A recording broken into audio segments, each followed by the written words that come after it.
Well, I wanted to tell you about a dream I had.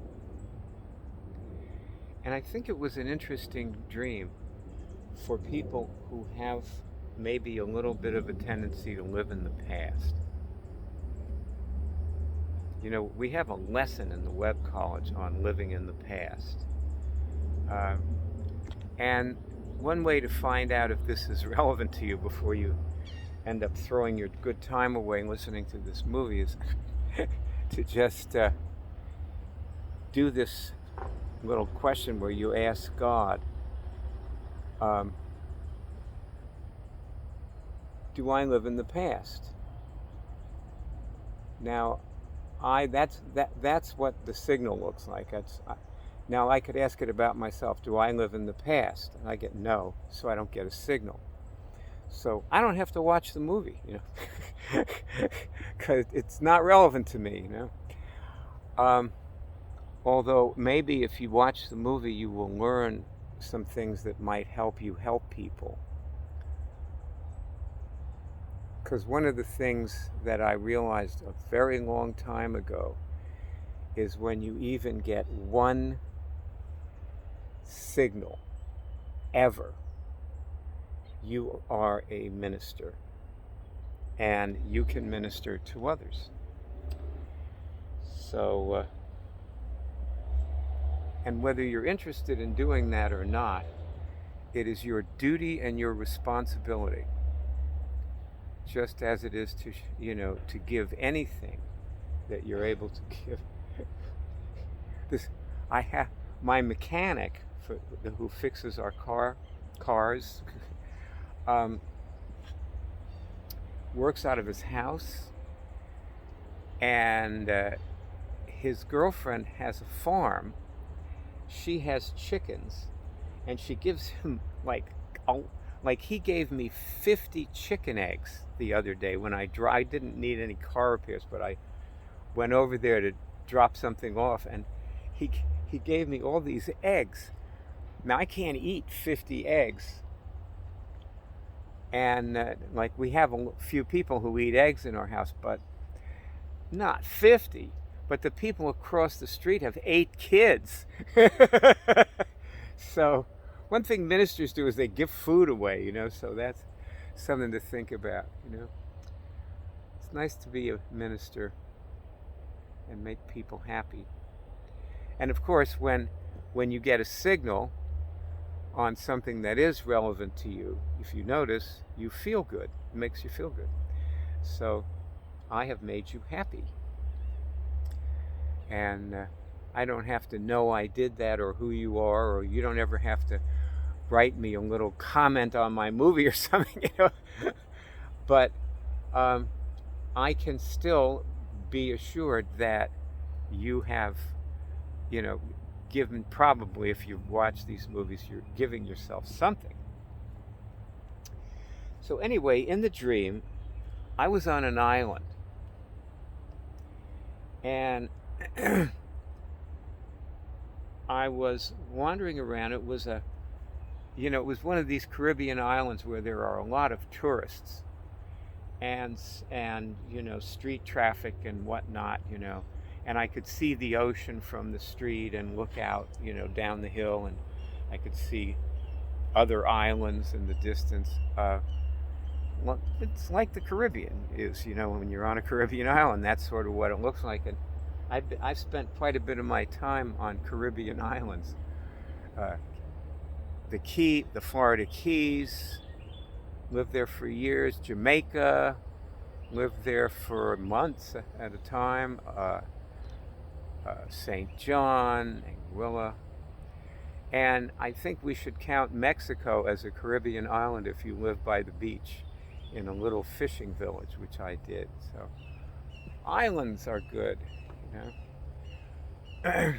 I've sort of moved away from the sea, though. I'm not big on the sea anymore. But anyway, in the dream I was. And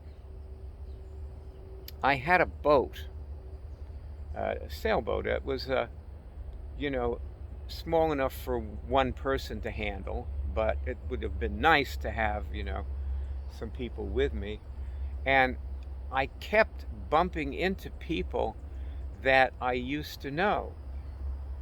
Some of them were on my staff when I had courses, and some of them were students when I had courses and whatnot. People I knew from back then, when I knew a lot of people. And the first one I came over to, and I said hello, and she just looked at me and didn't say anything. And none of these people would speak one word to me. And they were all like gabbling away to each other, in a little gaggle, but that, they wouldn't talk to me. And so I realized in the dream that there wasn't actually anything I wanted from them. I just am friendly, So, at some point, I walked on and presumably was planning to take, because I was leaving the island. I was going to take the boat somewhere, and so I walked away, and and then I woke up, and so I was wondering. I was out here, and I was thinking, what is being communicated in that dream, and what's the message in the dream, and what's the virtual reality simulation in the dream? And because dreams contain usually all three things, and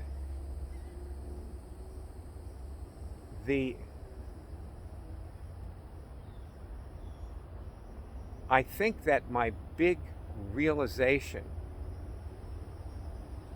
was that there was nothing I wanted or needed from those people. Even though, and I liked them, but presumably they didn't like me, but there was no way to tell whether they liked me or not, because they wouldn't talk to me, so I didn't know whether they liked me or not. But what I did know was that there was nothing I needed, no reason for me to stick around on the island, hoping that they might, have something to say. And so I was off.